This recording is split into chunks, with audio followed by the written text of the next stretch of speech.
Hi, I'm Kapil Parakh, a cardiologist and medical lead at Fitbit.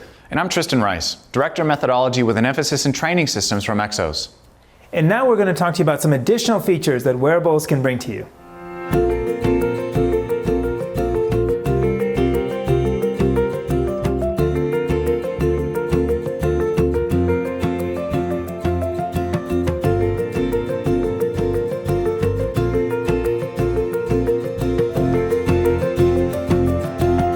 So as a coach, somebody comes to me with a wearable, and I know that there's a plethora of information that I get out of this. What is it? I can give an idea about their functional state, right? Yep. How well they're slept. I can get an idea of the amount of activity that they had in the last day or last couple of weeks, or as long as they've been wearing the thing. Yeah. And so it is hugely valuable at supporting the way that I understand the current status of that member. Sure. Right? Somebody comes into the gym, coach, I don't feel great today. Yeah. Right? Up until this point, it's been a guess as to why. Right. This starts to walk me down the path of being much more deliberate in how we answer and address that.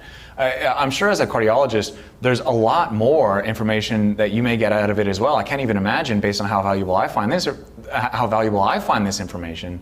Are there other features that these things offer that you're able to really find value in? No, for sure. One of the key innovations in wearables has been around atrial fibrillation. So if we go back to the idea of the heart and how we talked about heart rate variability and the pacemaker of the heart and so on, sometimes that kind of falls apart and you get into an irregular heart rhythm. So instead of one part of the heart trying to set the pace, there's about 500 different areas that start, setting that pace. Sending competing signals. Exactly. And so it results in a fibrillation, which is called atrial fibrillation. Right. And what that translates to on the pulse is, instead of a steady pulse, you get this irregular pulse. The other thing you get is changes in the electrical activity. So when we get an ECG, you see a difference. Now, many smartwatches, such as Fitbit, can get an ECG qualitatively similar to a single lead ECG, or lead one. So the average ECG has 12 leads. This is just one of those 12, or similar to one of those. But it's sufficient to tell you whether there is organized electrical activity in the atria or it is fibrillation. And so the algorithm, which is FDA cleared, will tell you that this is a atrial fibrillation or not, and then a doctor can prescribe a medical test to check.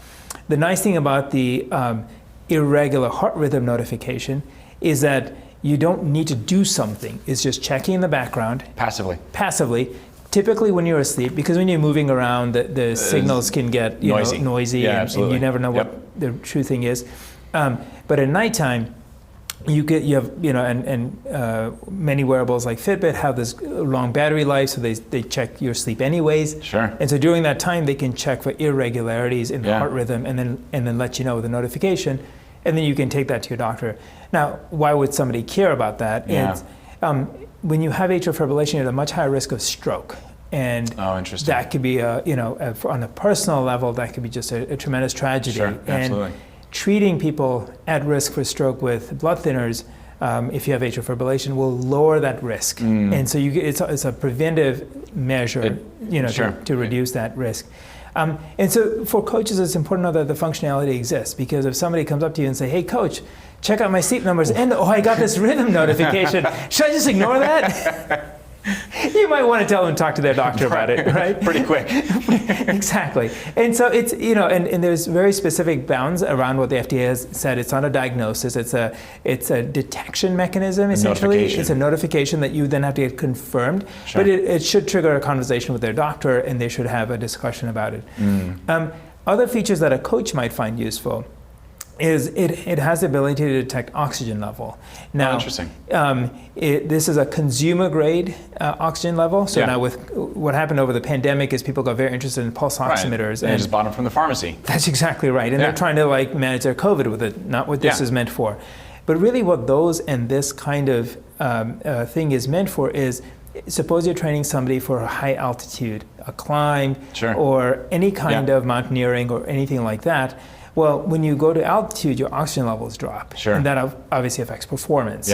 And so what this can tell you is, it can help you understand from a sport and performance perspective what your oxygen levels are doing. And so if you were to, for example, plan an ascent or something like that, and knowing the kinds of coaching things you all do, that might come in handy. With that, I wonder if it's looking at oxygen saturation throughout the night. Could that also help to identify things like sleep apnea? That's a great question. We're not there yet, and that is something that would also require FDA clearance. Sure, so it's something that companies like Fitbit are working on, but so far there isn't a wearable that can detect that. Right. But what that points to is that we're just at the beginning of this wearable journey, right? Yeah. Like we're starting to see these sensors in mental health, atrial fibrillation, sleep, oxygen levels, and so on. And so over time, what will happen is that we'll find ways to apply them not just for training, but for medical purposes with the appropriate clearances and everything like that.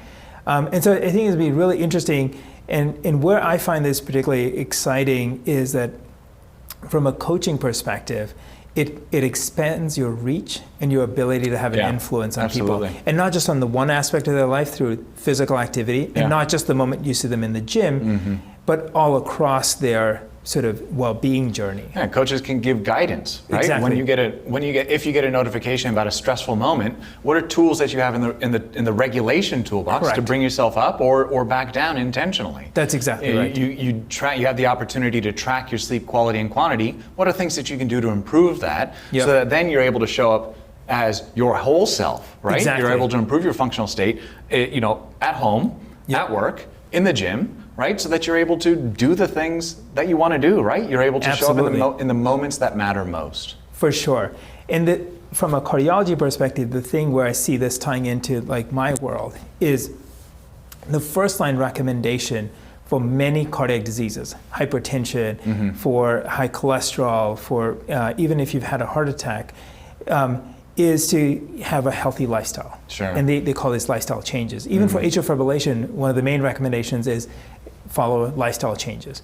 And so this is where we can partner because the wearable makes it possible to have those changes. A coach can help you in that journey. Sure. And this is the influence that a doctor just doesn't have the training or the time to sit and talk through somebody all the lifestyle changes that they need to make. At best, I can tell you, hey, I got an 8 or 9 minute visit. I might tell you for 30 seconds, like, you should eat better and like maybe work out some more. And the guidelines recommend you should move more. And that's all I got. Yeah.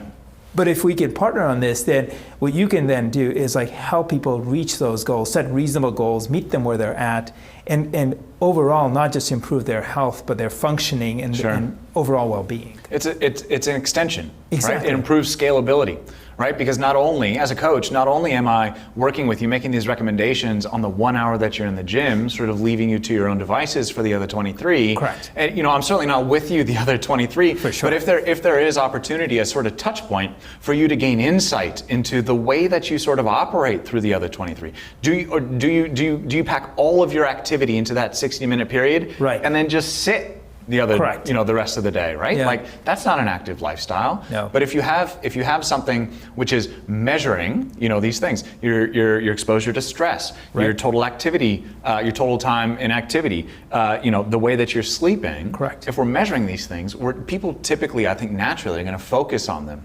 And so the wearable, I think, as a coach, you can see it as an incredibly strong force multiplier, exactly, right? To give a message in a one-on-one, in-person, or even virtual session, and then have that message resonate in an actionable way in the rest of the time until you come back for the next session. Absolutely. So I think it's a super exciting time, and I'm looking forward to seeing how wearables are going to be used more and more, both for functioning and for health. Absolutely. I mean, you think about heart rate variability. 10 years ago, heart rate variability was an incredibly niche metric that was very hard to access. That's right. And now with wearables, it's so common for folks, right? So it's really exciting to then turn around and look to the next 10 years, right? And think about where folks are going to be and the way that we're going to understand our current status, right? Our functional state moment to moment and be able to make changes off of it. For sure.